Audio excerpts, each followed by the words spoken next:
Prepaid router na nag-hype sa mga Wi-Fi router Facebook groups, naging sakit ng ulo ng mga normal consumer dahil sa kawalan ng stock. Pagtatalo-talo ng mga Wi-Fi router enthusiasts sa mga forums at dahilan ng pag-hoard ng mga resellers sa isa sa pinaka-hottest prepaid router ngayon sa market. Welcome sa Network Enthusiast PH at ito ang ating experience gamit ang bagong PLDT Home Prepaid Router 5G Plus na may model na H153381. Bago tayo magsimula, ang video na ito ay hindi sponsored at ang mga sasabihin ko dito ay base sa paggamit ko ng router na ito. Nga pala, meron pang isang model nito sa PLDT at ito ay ang H155382. Okay, so binili ko ito dahil katulad ng karamihan ay na-hype din po ako. Nang makita ko talaga na 5G Plus sa Facebook, akala ko pa nga ay scam or edited yung mga post. So nung nakita ko na marami na yung nagpo-post about sa bagong PLDT Wi-Fi 5G Plus router, ay agad akong sumugod sa Shopee at Lazada. Yun nga lang, naubusan agad ako ng stock, buti na lang available pa yung panahon na yon, yung pre-order ng H153381 sa Lazada, kaya tinake advantage ko agad ito. Dahil ayokong bumili sa mga resellers na talagang jack up price yung presyo. In-order ko ito noong September 1, 2024 at na-receive ko ito ng September 5, 2024. Also, ginamit ko rin ito bilang aming main router para talagang matesting. So sa itsura pa lang, napaka-premium looking ng router na ito. Makikita natin sa harap yung logo ng PLDT at sa harap din yung mga indicator lights nito. Tatlo lang po yung indicator lights nito na lahat ay hindi blinking. Ang mga indicator lights nito ay ang 5G indicator, 4G indicator at internet status. Sa taas nito ay makikita natin yung kanyang mga vents. Sa ilalim naman ay meron ding mga vents at meron ding maliit na fan. Pero never ko itong nakitang umikot, possibly dahil hindi naman ito umiinit ng todo para mapaikot yung fan na built-in. Dito din sa ilalim may makikita din natin yung mga Wi-Fi credentials niya, pati na rin yung SIM card slot pag binuksan natin yung maliit na cover. Also, naka-rubber fit din ito which is a huge plus para sa akin dahil iwas dulas ito kung sa mga glass or madudulas na surface mo ito ilalagay. Sa likod naman nito makikita natin yung sticker ng kanyang phone number, SIM card expiration. Sa ibabang bahagi naman ay nandun yung LAN and WAN port combo na gigabit port na rin. DC-in para sa power, WPS button at yung kanyang telephone port. Sa kanyang web UI naman ay ma-access natin ito sa default IP na 192.168.1.1.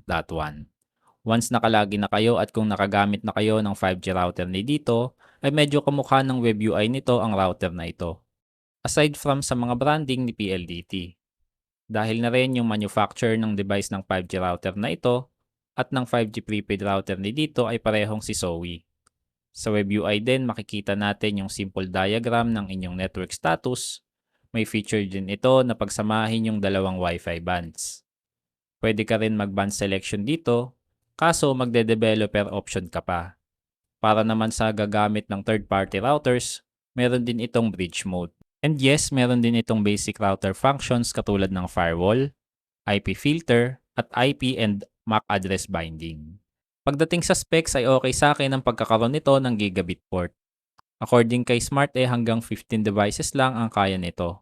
Pero if want yung damihan pa, ay suggest ay maglagay kayo ng third-party router para mas madaming devices ang ma-accommodate. Naka-dual band na rin ito at ang parehong bands ay naka-Wi-Fi 6. At according sa mga information na nakuha ko sa mga Facebook pages ay meron itong 9 dBi internal antenna. Speaking of antenna, wala pong external antenna port ang router na ito.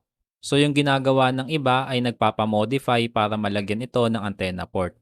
Pero since malakas naman sa area namin yung PLDT, ay hindi na ako nagbalak pa na ipamodify ito. Sa mga promos naman ay makaka-avail tayo nito sa GigaLife app ng Smart.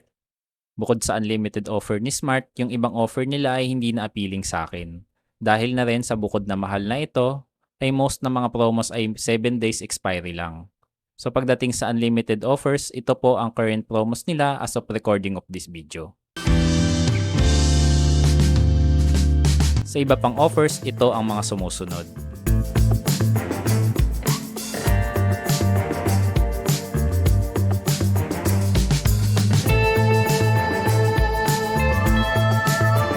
Paalala lang, ang mga promos ni PLDT ay subject to change at maaaring magbago from time to time.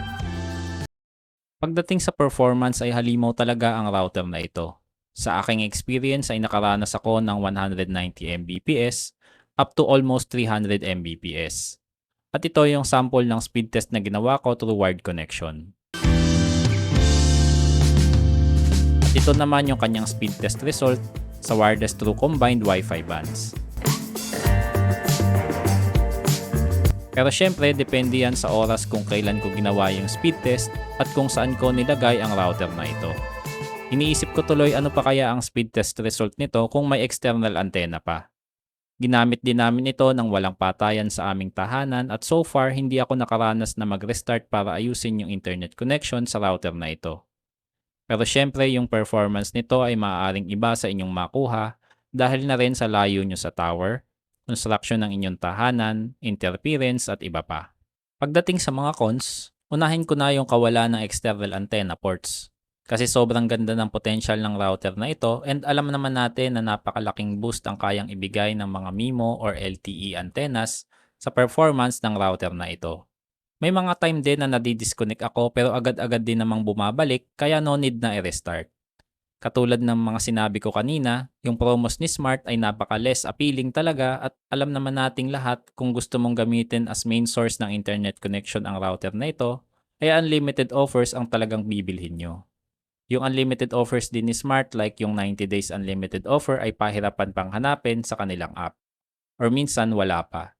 At syempre yung promos ni Smart ay subject to change so anytime pwede nila yan baguhin.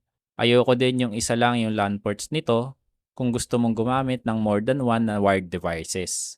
Hindi rin siya dinesign para i-wall mount so maghahanap ka talaga ng flat surface para mapag-deployan. At bukod doon wala na akong cons na masasabi sa kanya. Overall, solid performer ang router na ito and para sa akin worth the hype kung okay ang 5G signal ni PLDT sa inyong area. Sold na rin ako dahil okay yung 5G ng PLDT sa aming lugar kaya no need ng palagyan ng antena. Sa halagang 1,495 magandang investment ito as backup or main source ng internet. At kung gusto mo naman na mas maraming features gamit ang inyong third-party router, ay okay na okay ito dahil sa kanyang bridge mode. So para sa'yo, worth the hype ba ang router na ito? I-comment mo naman sa ibaba. Nga pala, huwag niyong kalimutang mag-like at mag-subscribe at i-click yung bell icon. Dahil malaking tulong yon para masuportahan yung channel natin. Salamat sa panonood.